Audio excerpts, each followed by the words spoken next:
Pagi ini kita mau ngadain bincang-bincang dengan pianis dan komposer Livia Teguh dengan tema composition dan music arrangement. Kita tunggu Livia untuk join sebentar ya.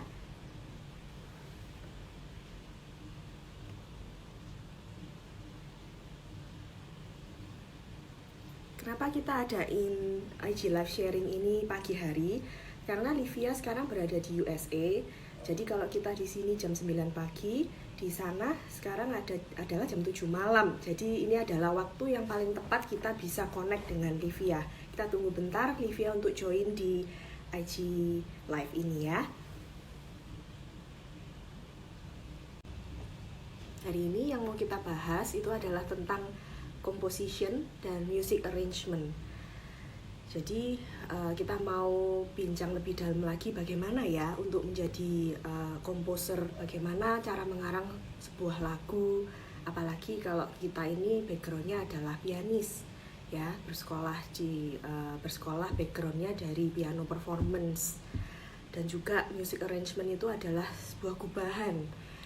Arrangement adalah suatu lagu yang digubah, bisa dari orkestra menjadi piano cover atau lagu vokal menjadi piano atau sebaliknya. Kita nunggu bentar to connect. Hai Livia. Halo, sorry banget, maaf agak gaptek. Ya, it's okay. So di sana malam ya? Sore jam 7. Ya, summer malam. sih. Oke, Iya. ya. Jadi bisa ceritain dikit di mana kamu sekarang, aktivitasmu apa ya? Jadi sekarang Livia lagi di Portland, Amerika Serikat, negara bagian Oregon. Karena masih summer, jadi terang di sini. Jam segini, Livia, pianis, komposer, and arranger, juga pengajar dosen di di Portland State University gitu. Oke. Iya. Oke, jadi hari ini kita mau bincang-bincang tentang composition dan music arrangement ya. Jadi Livia udah menggubah beberapa lagu ya, komposisi ya. Iya, betul. Seperti apa komposisinya Livia yang pernah dikarang?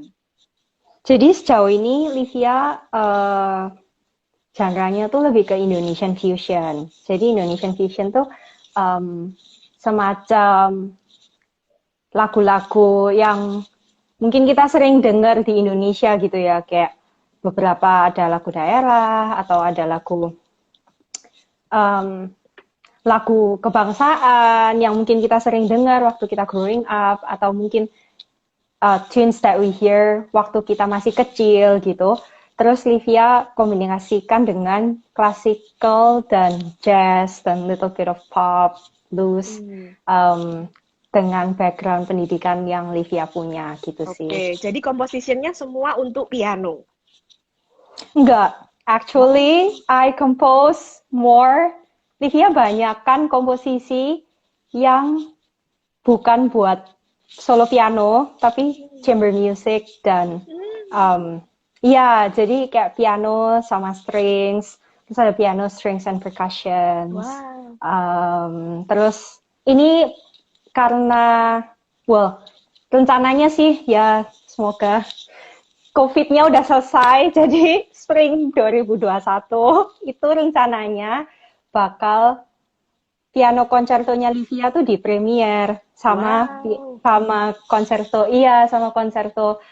di sini di Portland di PSU. Tapi ya kita berdoa semoga COVID-nya sudah selesai, amin. Amin. Wow, juga mengarang konserto ya, luar biasa ya Livia ya. Thank you, Ya. thank you.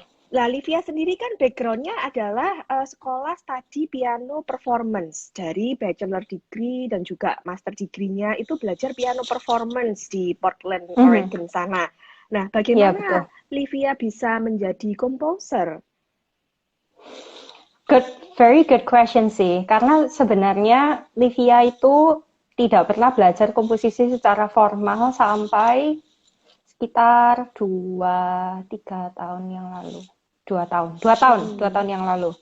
Jadi sejauh ini tuh Livia hanya suka sebelumnya tuh Livia cuman main di piano, arrange, Terus kalau temen main pop dong, main lagu, ya request lah biasa teman-teman SMA datang ke rumah, kita nyanyi gitu. Terus Livia sebenarnya dari dulu itu juga pernah ada sedikit background diajarin kayak cara mengarang lagu lah, tapi sebenarnya juga nggak gitu kayak tahu gitu gimana caranya sih nulis di paper kayak dari sebuah karya musik terus ditulis di atas kertas supaya kita bisa main sama-sama atau dimainkan orang lain atau kita perform itu sebuah hal yang sangat baru buat Livia sebenarnya.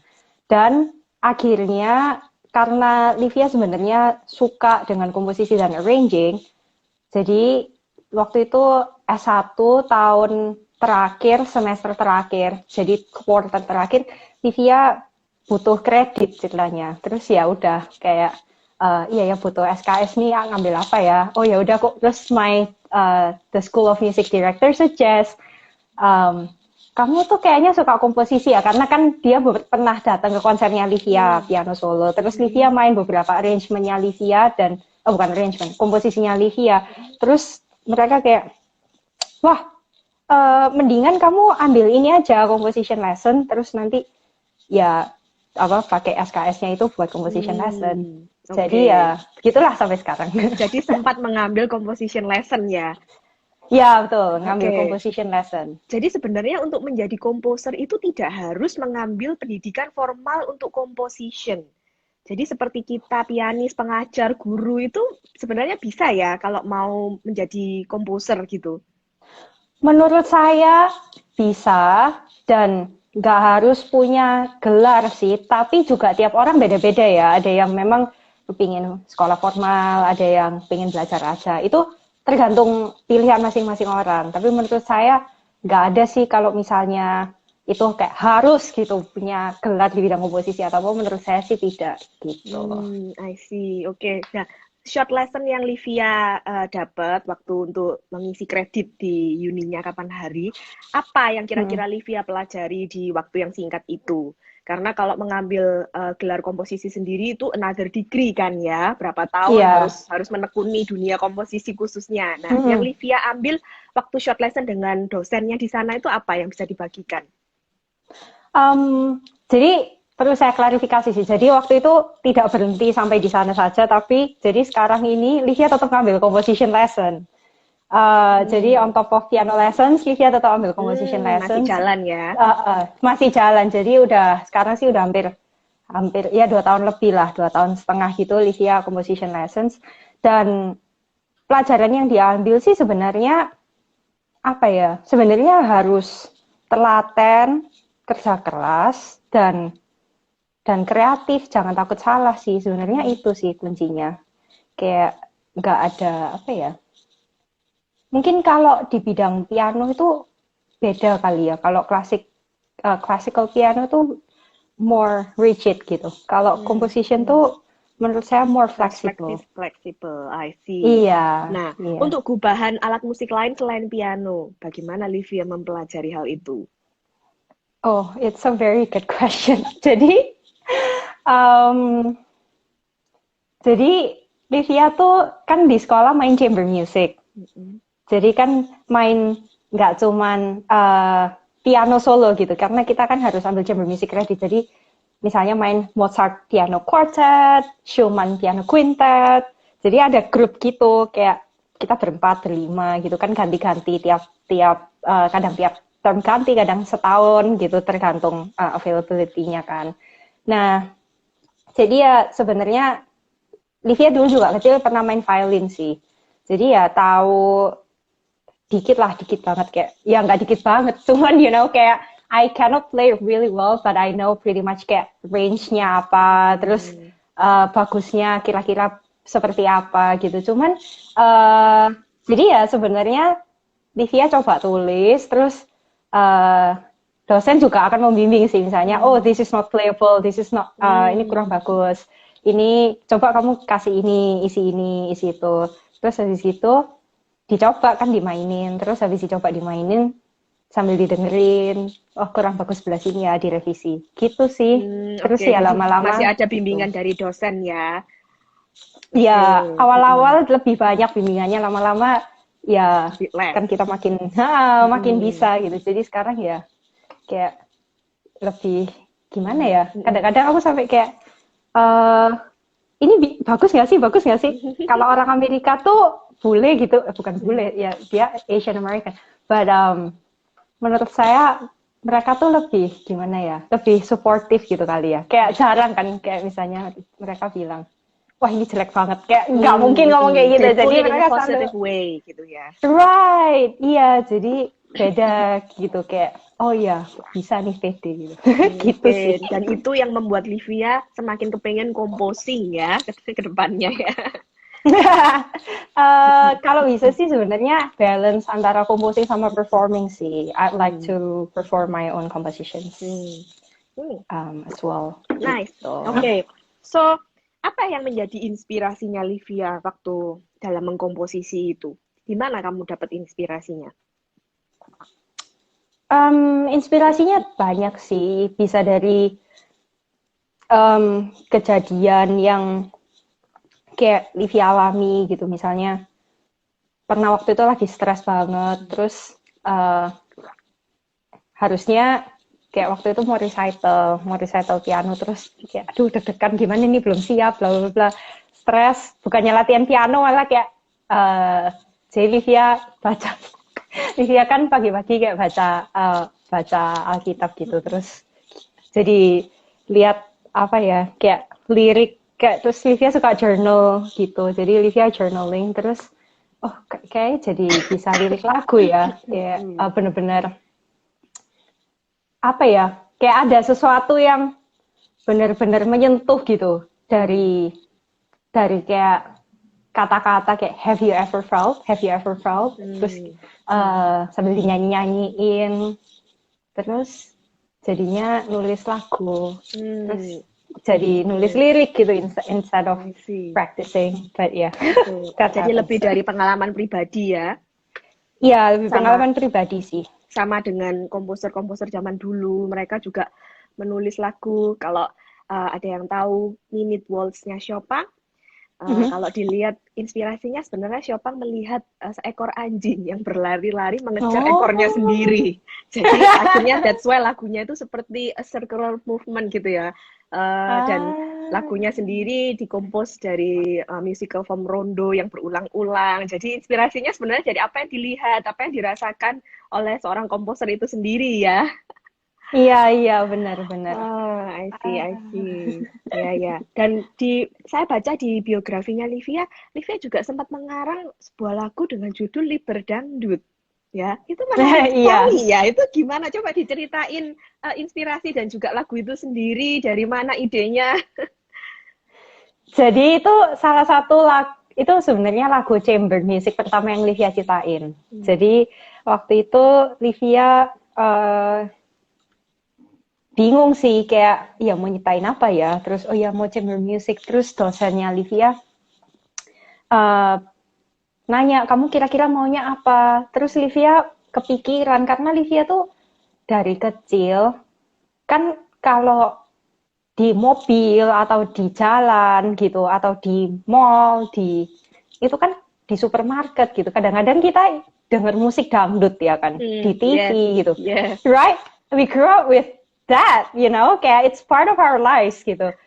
Kadang di rumah, kadang kawinan tetangga gitu kan bisa all night long, ya kan sampai besok kita denger musik dangdut gitu.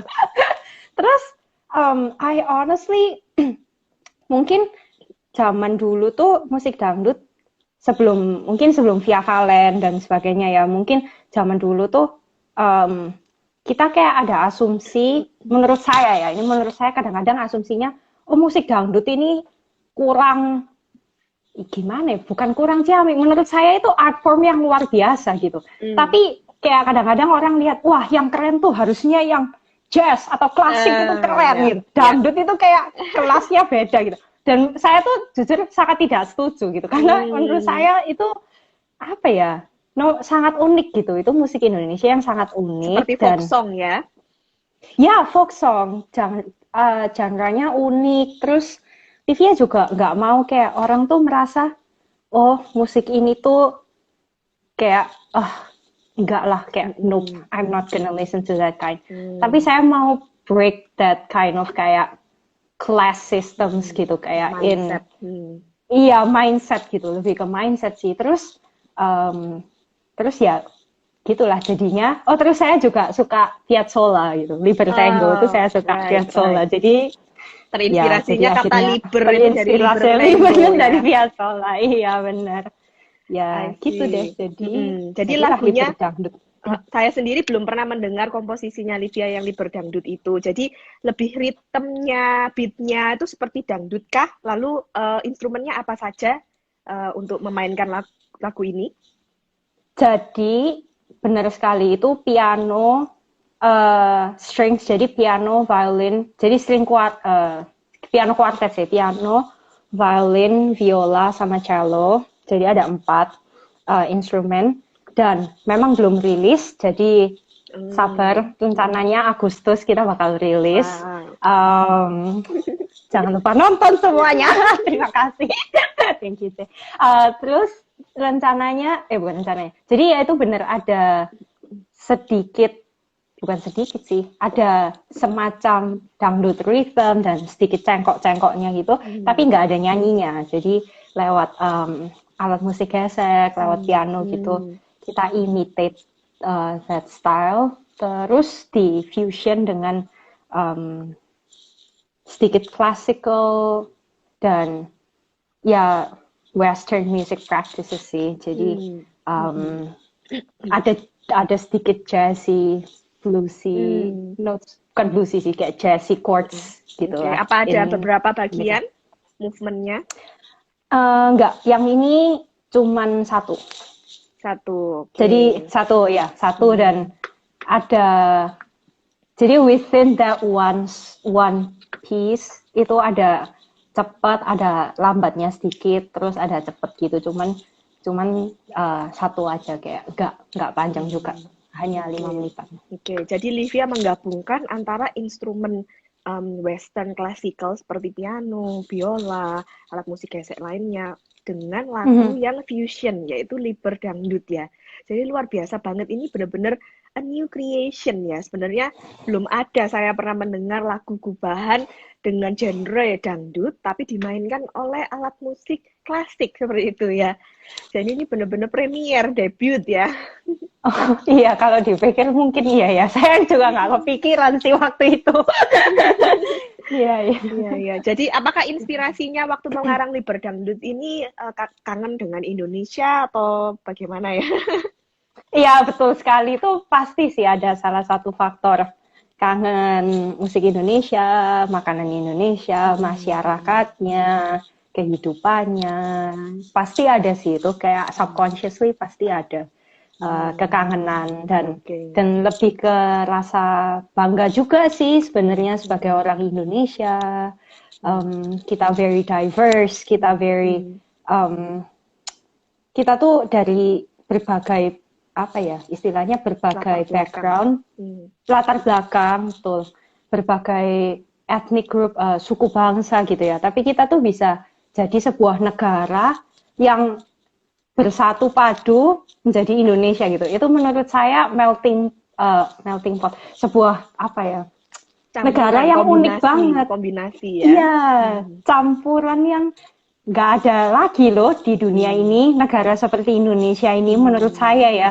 Coba kita research deh, yang paling multicultural, saya mungkin ya kalau ada, mungkin ya saya belum research secara mendalam sih, cuman saya tahu dengan 15.000 pulau yang ada di Indonesia dengan beribu-ribu bahasa dan beratus-ratus suku bangsa, menurut saya itu mungkin bisa jadi bangsa yang paling multikultural di dunia ini mungkin menurut saya gitu. Wah, luar biasa.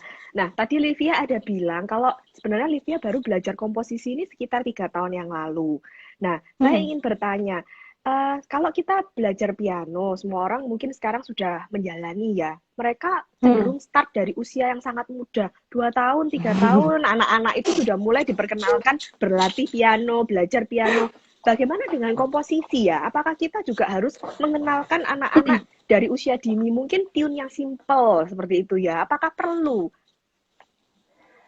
Em, Menurut saya kalau komposisi sih jangan mulai, bukannya jangan ya, tapi mungkin konsepnya untuk 2 tahun atau 3 tahun tuh mungkin agak terlalu dini sih, karena anak-anak mungkin belum begitu memahami. Mungkin mereka sebenarnya musik itu bukan sebuah bidang yang mereka eh, pahami secara akademik gitu, mungkin masih belum, karena kan kita mungkin masih umur 2 tahun 3 tahun, kan mereka masih fase berkenalan dengan musik, jadi mereka masih fase nyanyi lah, main alat musik yang um, kayak drum kecil lah, atau Xylophone. xylophone, atau dengan tubuh mereka kayak misalnya mereka hentakan kaki dan segala macam gitu. Mungkin kalau kita mau ajarkan komposisi, mungkin jangan ke arah yang uh, ditulis di atas kertas ya. Ini kayak gini loh caranya. Itu mungkin sama kayak kita ngajarin anak Memaksa umur 2 mereka tahun baca. menulis. Iya, atau baca A, B, C, D. Ya, I mean, people have preferences, right? Tapi kalau saya sih mungkin jangan, kayak mungkin mereka belajar A, B, C, D aja pusing, apalagi ini menulis di atas kertas tuh kan bingung kan. Dengan Anak-anak notasi kan mungkin balok. dengan notasi balok gitu. Kita aja bingung kadang-kadang ya kan. Kalau misalnya udah tinggi-tinggi ini banyak legend lainnya nih, kita bingung kan harus baca pelan-pelan gitu. Kalau anak kecil kan mungkin mereka susah gitu untuk nangkep hal itu kalau usia 2-3 tahun ya. Mungkin uh, mungkin kalau mau diperkenalkan konsepnya boleh. Jadi konsepnya uh, untuk komposisi, arrangement, untuk secara kreatif gitu boleh. Tapi menurut saya sih jangan kalau uh, ya ini nanti ini ya nulisnya tuh kayak gini loh. Itu menurut saya usia segini itu jangan dulu menurut saya gitu. Oke, diberikan kesempatan mereka untuk explore terlebih dahulu, mengenal musik Ya, secara lebih dalam lagi ya. Jadi ya, nanti kalau ya. mereka sudah mengerti musik teori lebih dalam lagi, baru boleh mengkomposisi kalau mereka sudah paham, gitu ya. Betul. Ya, betul. Betul. Oke. Oh Betul iya, banget. ngomongin tentang musik teori, ini kan sangat relate dengan komposisi ya. Nah, Iya, betul. adakah level tertentu di mana kita sudah qualified atau bagaimana menurut Livia untuk mengkomposisi? Sebenarnya susah sih. Maksudnya bukan berarti oh Anda sudah lulus grade 5 jadi Anda bisa komposisi. Benar-benar. Gimana ya? Itu bukan sebuah tolak ukur menurut saya. Lebih ke arah interestnya anaknya aja gitu. Karena kadang-kadang interest anaknya itu lebih penting daripada kita yang apa ya, kayak nyodorin atau nyuapin gitu. Kalau kadang memang anaknya kepingin belajar dari umur misalnya 6 tahun atau dia udah level sudah grade 3 atau sudah grade 8 gitu. Sebenarnya nggak ada yang salah dan nggak ada yang benar, nggak ada patokan khusus harus level sekian atau level sekian gitu. Tapi menurut saya ya um, asal dia sudah mengenal musik, misalnya dia sudah bisa memainkan beberapa tune di alat musiknya mereka, mereka bisa nyanyi, mereka bisa mengerti apa itu rhythm. Itu mungkin bukannya harus bisa mengenal itu semua dulu baru bisa belajar, tapi itu mungkin lebih mempermudah gitu. Karena vocabularies kayak kosakatanya tuh mereka udah punya. Jadi kita lebih gampang kalau kita mau ngajarkan ke mereka. Mungkin menurut saya sih begitu. Oke, jadi pengertian musik, musik teori itu sangat penting sekali ya untuk menunjang Iya. karir musik mereka di masa depan ya. Dan tadi Iya, poin betul. yang saya sangat suka dari Livia kasih tahu itu adalah interest ya. Jadi interest itu benar-benar penting sekali. Mungkin anak-anak bisa kita arahkan untuk belajar piano atau alat musik lain di masa-masa kecilnya, ya sebagai guru atau orang tua kita mengarahkan mereka. Tapi jika tidak ada interest, itu yang akan membuat mereka sulit untuk terus melanjutkan jenjang pembelajaran mereka di musik ini waktu mereka besar nanti, ya kan? Adanya mereka akan berhenti di suatu fase waktu mereka beranjak remaja atau mereka sudah lulus SMA lalu memutuskan kuliah di bidang lain. Jadi musik ini menjadi suatu subjek yang hanya dipelajari di awal kehidupan mereka aja kayak gitu ya. Betul. Iya. Sesuatu yang ini unik sih. Saya nggak pernah realize ini dulu gitu. Kayak saya baru realize ini beberapa tahun terakhir. Jadi mungkin waktu kecil kita les musik disuruh orang tua, terus latihan nggak latihan. Ada masa-masa bosen, masa-masa pengen berhenti, itu kan iya kita melewati itu semua gitu. Cuman kita harus bedakan ya antara memang yang ingin berkarir profesional dan yang tidak ingin berkarir secara profesional dan sebagai hobi. I think both are good. Gak ada yang lebih bagus atau lebih jelek, itu pilihan hidup sih. Jadi penting juga buat orang tua buat menyadari gitu kadang-kadang, oh kalau memang anaknya benar-benar nggak mau juga jangan dipaksa, tapi sebagai orang tua juga harus suportif gitu kan. Kadang-kadang ada juga yang fase semuanya nggak mau gitu, semuanya males gitu kan juga bisa gitu. Jadi ya harus bisa baca situasi gitu. Tapi juga yang lebih penting lagi, kadang-kadang, bukan kadang-kadang sih, saya sering juga dengar dari teman, dari ya kebanyakan teman sih, yang seusia atau yang lebih tua gitu, misalnya yang bukan musisi gitu kan, tanya, oh ya kamu profesi apa, sekolah apa, kerjaannya apa, terus ya, oh ya I'm a pianist, composer, arranger, terus oh wow, terus iya dulu aku les piano, terus berhenti, terus sekarang aku menyesal, itu ya nggak sih, itu ya kan Catherine, itu benar-benar sebuah common theme gitu. Jadi ya kadang-kadang kalau misalnya nih yang remaja nih, mungkin murid-murid The Piano Institute yang remaja yang mungkin tuh bosen ini kok main ini lagi atau latihan ini atau nggak bisa-bisa, itu mungkin dipikirkan lagi kalau mau patah semangat ya nanti ya jangan sampai menyesal ke belakang-belakang gitu sih. Wah, luar biasa encouragement-nya ya. Nah, juga interesting thing, barusan saya melihat, kalau Livia tahu, mungkin teman-teman juga tahu, ada perlombaan internasional yang namanya Van Cliburn. Nah, ternyata beberapa tahun belakangan ini Van Cliburn mengadakan kompetisi untuk amatir. Dan ini sangat interesting sekali karena pesertanya adalah bukan pianis profesional. Jadi yang dipilih dan boleh mengikuti Van Cliburn Amateur Piano Competition ini adalah orang-orang biasa yang bekerja di bidang lain. Ada dokter gigi, ada accountant, ada IT consultant, ya.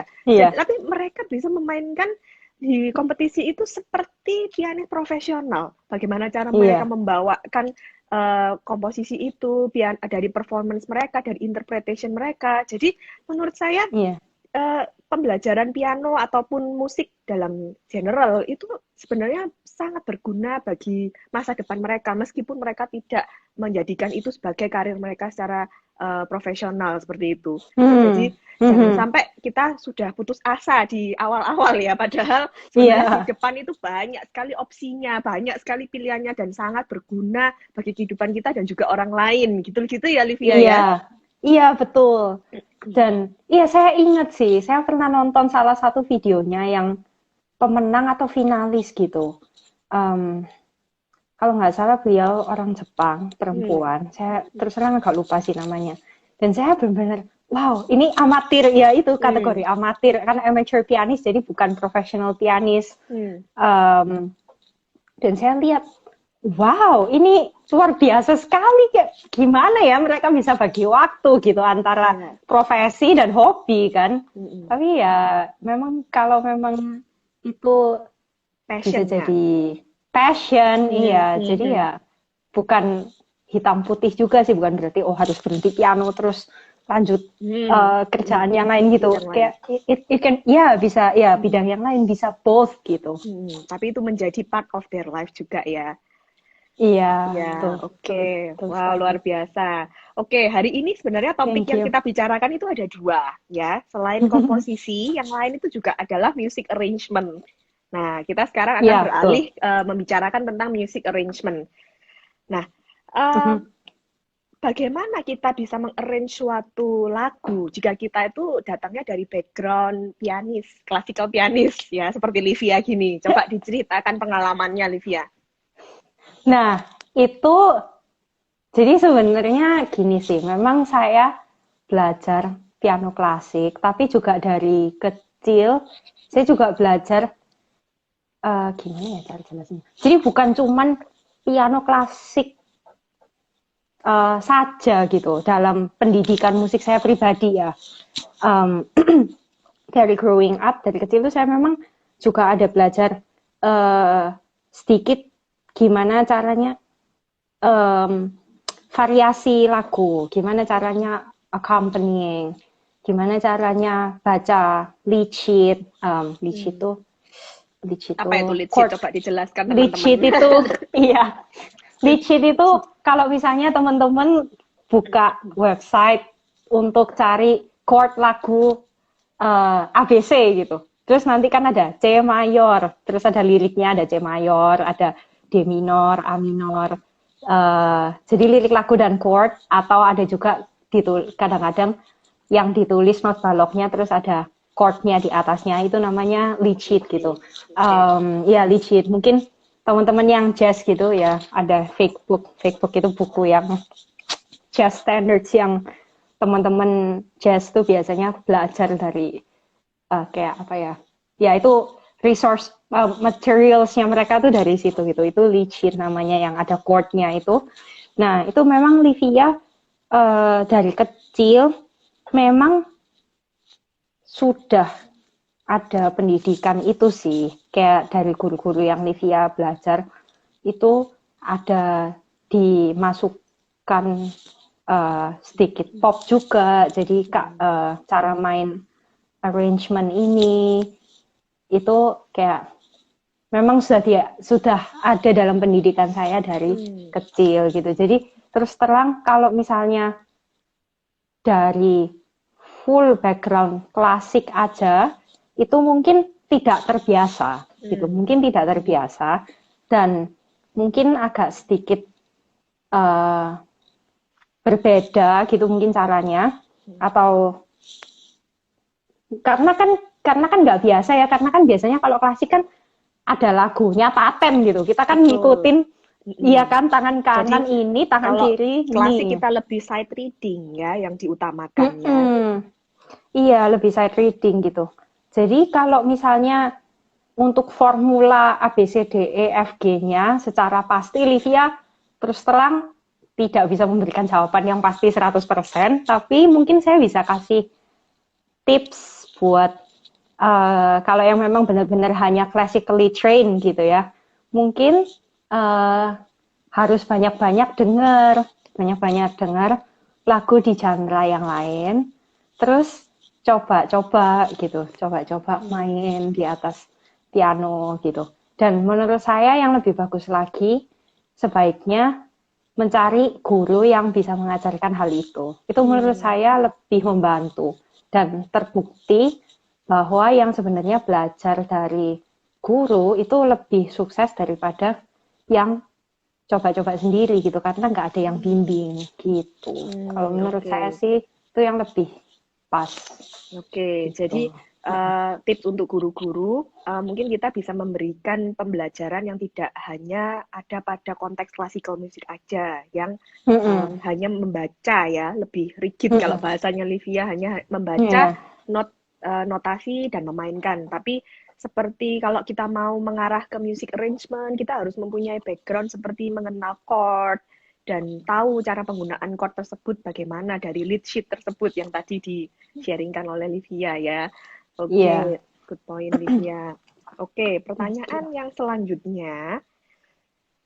Nah, kalau zaman dulu, seperti komposer Franz Liszt, mereka juga banyak melakukan music arrangement, ya kan? Seperti Liszt atau Busoni.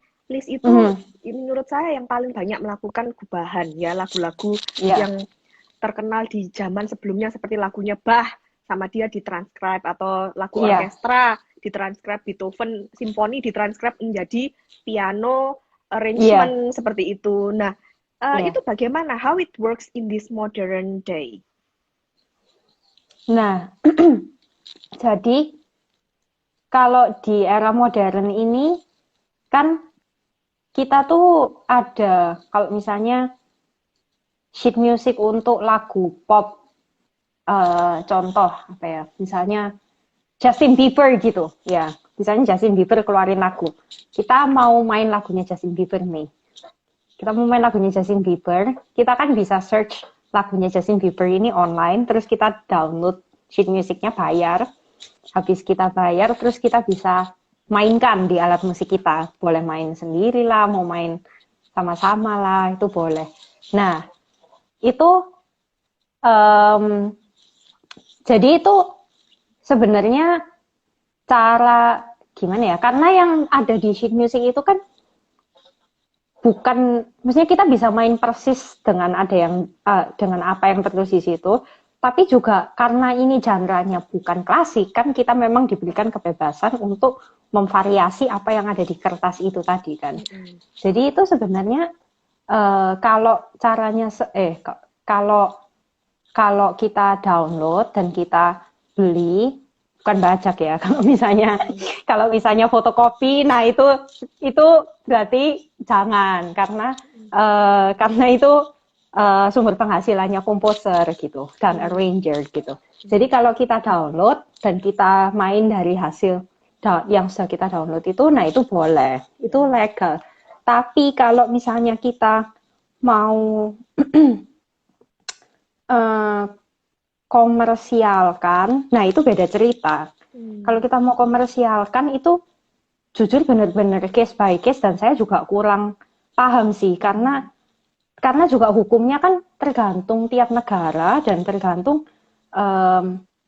dan benar-benar harus minta izin. Iya, copyrightnya tuh harus minta izin dengan penciptanya gitu. Jadi benar-benar case by case sih, nggak bisa generalize kayak boleh atau nggak boleh, itu tergantung gitu.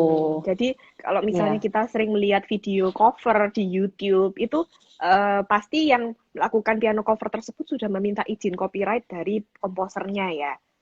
Seperti iya, itu, ya? harusnya demikian. Oke.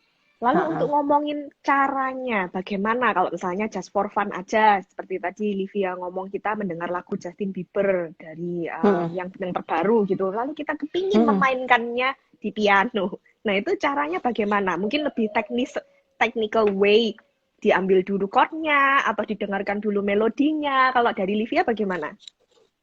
Kalau saya terus terang saya tuh lebih ke arah melodi dulu. Jadi saya biasanya dengerin melodinya, terus saya coba ikut nyanyikan beberapa kali atau mainkan di atas piano sambil cari-cari gitu. Terus setelah nemu melodinya, dengerin dengerin harmoninya tuh biasanya juga nggak, kalau untuk lagu pop atau lagu yang zaman sekarang tuh lebih tidak ribet daripada event tahun 90-an gitu, lebih ribet sih terus terang. Kalau zaman sekarang tuh kadang-kadang chordnya cuma 3 gitu, udah jadi lagu. Diulang-ulang ya, diulang-ulang terus gitu, udah jadi lagu dan lebih simple gitu. Jadi kalau saya sih dengerin melodinya dulu, terus cari-cari harmoninya, terus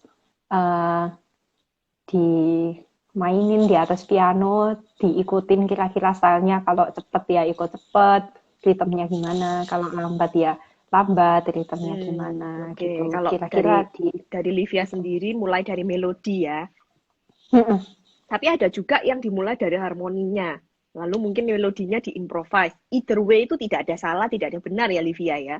Betul. Nggak ada salah, nggak ada benar. Dan karena ini kan zaman kita udah, apalagi dengan pandemik ini kan semua benar-benar online kan. Jadi kita bisa cari sheet musiknya online. Terus kita tuh sebenarnya tinggal bayar. Biasanya nggak sampai. Kadang $3, kayak berapa?